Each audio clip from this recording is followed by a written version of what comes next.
Hello everybody, Ben Rogers here, the Raptors Digest, reacting to some Toronto Raptors news. Obviously the Toronto Raptors GOAT, Kyle Lowry, he's a free agent this offseason, Ryker, and we've heard all the teams. It was talked about to death over the course of the season. The Sixers, the Heat, the Lakers popped up, Ryker, but there's a new team trying to insert their name into the Kyle Lowry sweepstakes this offseason, and it's the Dallas Mavericks, the Luka Doncic-led Dallas Mavericks. According to NBA Central, they're trying to insert themselves in the Kyle Lowry pursuit this offseason, obviously being an unrestricted free agent. And we've talked about our sort of stance, both you and I, about what we think should happen with Kyle Lowry. Should he stay? Should he go? You really can't make the decision till the draft, even though I feel like your mind's made up on it. But what are your thoughts on specifically the Dallas Mavericks adding their name to the sweepstakes? Oh, I love this, Ben. I love this for the Dallas Mavericks. Yep. You've made me a Dallas Mavericks fan. I love this for Kyle Lowry at the twilight of his career, still looking to be a productive part of a championship team. This makes sense because we both said Dallas Mavericks need an upgrade at that one spot, but Luka Doncic is typically the primary ball handler and playmaker. So it's no sense for them to look at a guy like Kemba Walker or Colin Sexton, right? Ball dominant point guards. Kyle Lowry, he can very much play off ball, as he's played that 1-2 tandem with Fred VanVleet for a couple of seasons now, and obviously was on that championship Raptors team playing sometimes primary ball handler, sometimes that off ball point. And the Dallas Mavericks, they have cap space. Now, as a Raptors fan, I want this to be a sign and trade. I want to get some value back, right? But if we got nothing back, we're moving on from Kyle Lowry. We don't want to give him $20 million. And he ends up next season as a Dallas Maverick playing with Luka Doncic. I love that. I love it. Ryker, before we talk about potentially getting value back, because they do have to re-sign Tim Hardaway Jr., which I think they will after his tremendous playoff run. They should. Yep, they should. But, Ryker, this is honestly the perfect scenario. Obviously, I've said it on these podcasts. I've said it a lot on those courtside podcasts. The Dallas Mavericks are my second favorite team right now. I love Luka Doncic. I love Hardaway Jr. Trey Burke when he goes out there. I love seeing him sort of be that mini AI Jr. And then to see my favorite player, Kyle Lowry, go out there, team up on that squad, obviously see what they can do. As you mentioned, he'd be the perfect complement to Luka Doncic because he knows when to play off ball, but he knows when to take over when Luka's sort of tired, fatigued, and just wants a breather, because we definitely have seen that he needed that during the Clippers series and these playoffs, almost beating them, taking them to 7, where he needed someone to just take the load off, that's consistent, that can get things done, that can run an offense. Hardaway can get you buckets. Porzingis, who knows what he can do now. We're going to talk about him in this video, but Kyle Lowry would be the perfect addition. He's like Jalen Brunson is to that team when Jalen Brunson's great, but obviously Kyle Lowry's a multi-time all-star bucket getter and just way more playoff tested. So I love the fit. I love that he'd be potentially going to my second favorite team, Ryker, but this is the Raptors Digest. What do the Raptors sort of get out of this? And you've expressed you think Kyle Lowry should be gone, and anyone watching this video can go back to probably any video we've talked about Lowry and see both of our arguments. I think we're both okay with him staying, maybe if it's off the bench, but we don't want him eating the Trent's minutes, and if we get Cade, then he's definitely got to go, or maybe he mentors. There's so many hypotheticals. There's a branch of things happening, but a sign and trade with the Dallas Mavericks, because if they re-sign Hardaway, they do lose a lot of cap space. Obviously, Lowry wants the bag this offseason. Anyone on the Dallas Mavericks, maybe someone with a stinky pinky or any other players in mind that you'd like to see in return for Kyle?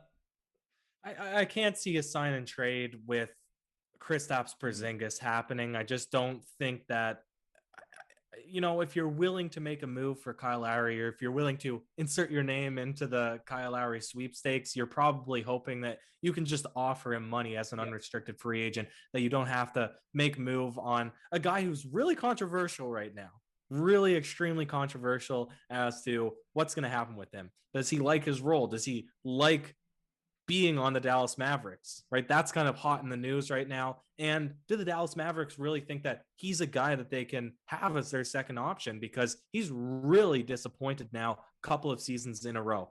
Injuries one year, injuries almost every year of his career, and then really shying away and taking a step back for them this season in the playoffs. So I don't know. I don't even know if the Raptors at this point will want Kristaps Porzingis back.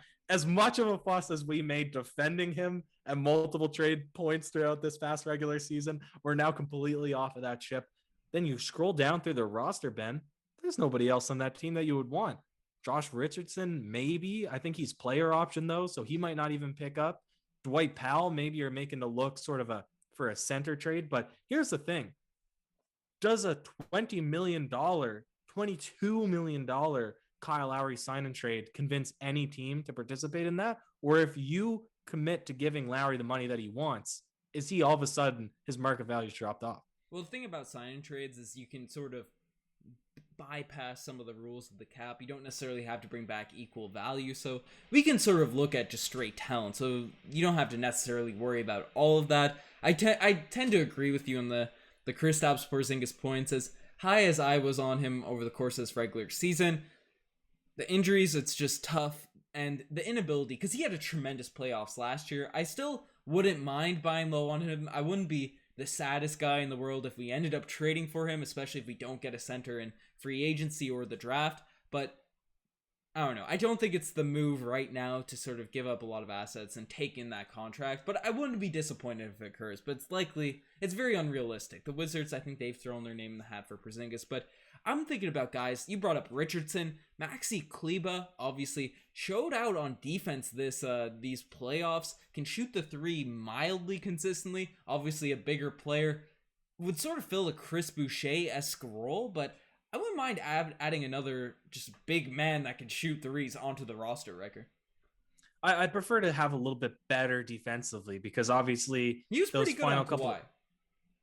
But they stopped playing him. They stopped playing him the last couple of games of the series, Ben. And I don't know. I think it's just so tough because we talk about having a big that you can actually play in the playoffs. Mm-hmm. Well, how many bigs are you playing in the playoffs anymore? It seems like every single team, they're benching their bigs. They're at most playing their power forwards down the stretch, right? Even Los Angeles Lakers, who went all out to get Andre Drummond, to bring in Montrezl Harrell, they don't play either of those guys in the playoffs. So it's like, it's really a rarity now that you have a guy that is going to do it all for you. So I would have to agree, getting a guy like Kleber, however you pronounce it, bringing in a big, getting any kind of value back for Lowry, who could just leave, bring no value back.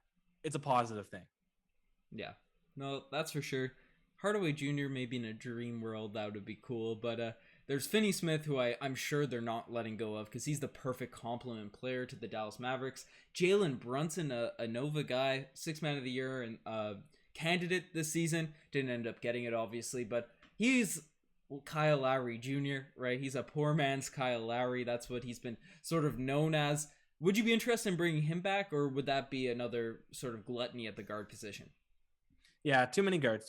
And you say Tim Hardaway Jr. would be a dream, but if we're not re-signing Gary Trent Jr., then maybe, but I wouldn't want to have Gary Trent Jr. come off the bench to Tim Hardaway Jr. So I'm looking 3 to 5, really. If we're making a trade, 3 to 5. 3 to 5, yeah. Sign-in trades, it's tough to sort of look at with this team. Maybe 3-way deal it. Maybe you do something weird. But again, if Kyle Lowry's an unrestricted free agent, he might just leave on his own. And we don't have to make this video too long, Riker. The Dallas Mavericks, we think it'd be cool for Kyle Lowry to go to. Certainly more visually pleasing than seeing him in a Sixers jersey or a Heat jersey. I wouldn't mind a Lakers. I don't mind the Lakers squad, but you're not a big Lakers guy, but I'd like to see him in Dallas. I would love to see him in Dallas. I would peel my eyes out if I saw him in yellow and gold or yellow and purple, whatever the Lakers color scheme is. That'd be an interesting color scheme. Just that wouldn't work. That would not work. But yes, mustard yellow and a gold trim. Make it happen, NBA. No, but in all honesty, again, if he wants to still compete, still offer his services, still be probably a starting point guard at 36, 37 years old, making $20 million, there's no better fit than the Dallas Mavericks, who could use a veteran off-ball point that can shoot the three, that can really galvanize a team by his defensive efforts, taking charges, really communicating with the young guys, keeping that energy high. And we said it, we documented all season long. Kyle Lowry just when he's on a losing team, his antics, his complaining to the refs, his sort of, high wear his heart on High his sleeve competitiveness, attitude. Yeah, it just didn't make sense. It just took away from the team. It really, I don't know. It just seemed damaging on a losing team. But put him on a good competing team like Dallas, I think that would really rally the guys, give him a better chance in the playoffs. So I love it. For sure. Let us know what you guys think of this potential signing for Kyle Lowry in the comment section below. Check out the Instagram, the TikTok, all that cool stuff. Check out Courtside Digest as well. Lots of fun videos going up over there. Ryker, do you have any last words on Kyle Lowry, the Mavs? I don't, Ben. Boom. Cheers.